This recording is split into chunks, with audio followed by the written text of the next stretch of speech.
If you think you've heard it all about Donald Trump and Venezuela, buckle up, because what you're about to hear from Market Truth Archives could shake up everything you thought you knew. Imagine a sitting U.S. president covertly steering a foreign nation's future, sidelining a Nobel Peace Prize winner, smoothing the way for the country's oil to flow into U.S. corporate hands, and millions of people left asking, why did this really happen? Stay with me.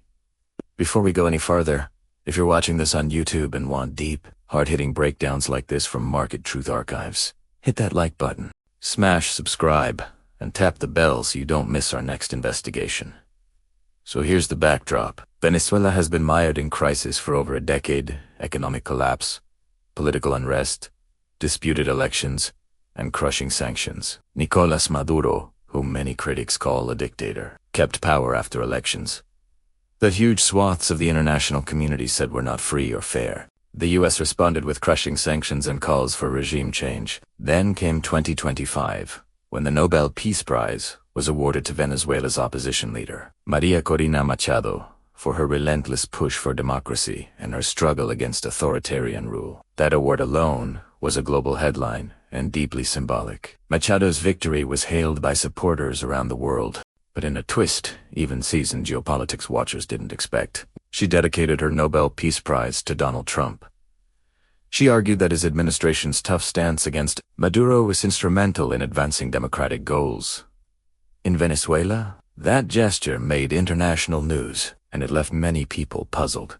After all, a Nobel Peace Prize is supposed to honor peace champions, not geopolitical players. But here's where things take a sharp turn. Instead of backing Machado as the next legitimate leader in Venezuela, Trump's team bypassed her. When U.S. Special Forces captured Maduro in January 2026, it wasn't Machado who was ushered into power. That move was condemned by governments from France to China as a violation of international law. It was Delcy Rodriguez, Maduro's former vice president, who was installed as interim president with Washington's blessing. This was shocking to many observers. Why would a U.S. administration that praised Machado's Nobel win overlook her entirely? Why favor someone from the very regime critics accused of authoritarian rule? And right here is where the so-called $2.75 billion deal narrative first started floating in alternate media and social feeds. Claims spread that the U.S. had brokered some massive financial deal with Rodriguez's government. The idea was that oil and corporate interests mattered more than democracy.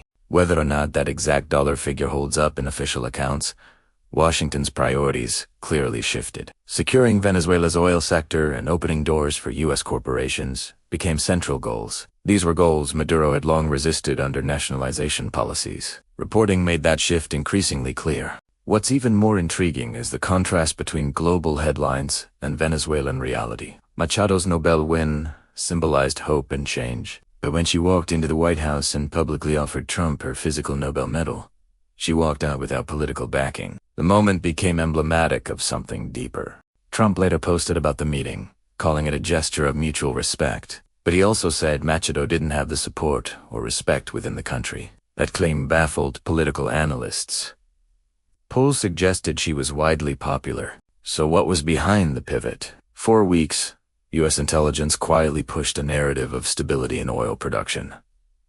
Democratic purity suddenly became secondary. Rodriguez was portrayed as someone willing to cooperate economically with Washington.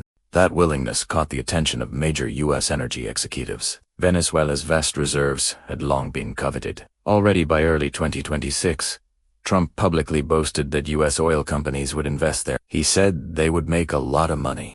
That marked a stark contrast to the peace and democracy framing of the Nobel Prize.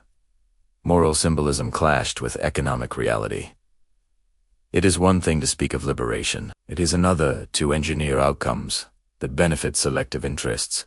This sudden shift sparked the secret deal rumors. They spread rapidly through social feeds, talk shows, and political forums.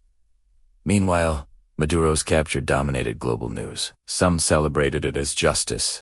Others condemned it as a violation of sovereignty. European allies warned about the erosion of diplomatic norms. Extracting a sitting head of state without authorization set a dangerous precedent. The concern echoed across capitals. Inside Venezuela, the fallout was immediate. Military leaders tied to the old regime retained power. Strategic industries remained under entrenched control. Stability was far from guaranteed. Experts watching Caracas warned of a fractured nation. Powerful generals and oil magnates remained deeply embedded. Rodriguez's interim leadership faced enormous constraints. The system had not been dismantled. When everything is stripped down, the story is not simple. It is not purely about democracy or peace. It is a mix of strategic interests and power. Symbolism gave way to pragmatism. A Nobel Prize became a footnote. A Nobel Peace Prize winner was sidelined.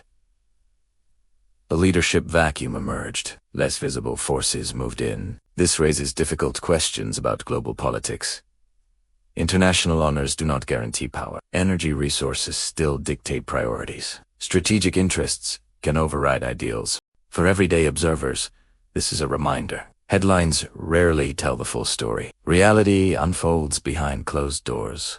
Understanding requires deeper scrutiny. If you think this story deserves a wider audience, take a moment. Comment below with your thoughts. Was Machado sidelined unfairly? Was this about oil and power? Or is there more still hidden? Share this video so others can weigh in. Thanks for watching this deep dive from Market Truth Archives. I'm glad you stayed until the end. If you want more investigations like this, hit subscribe and turn on notifications.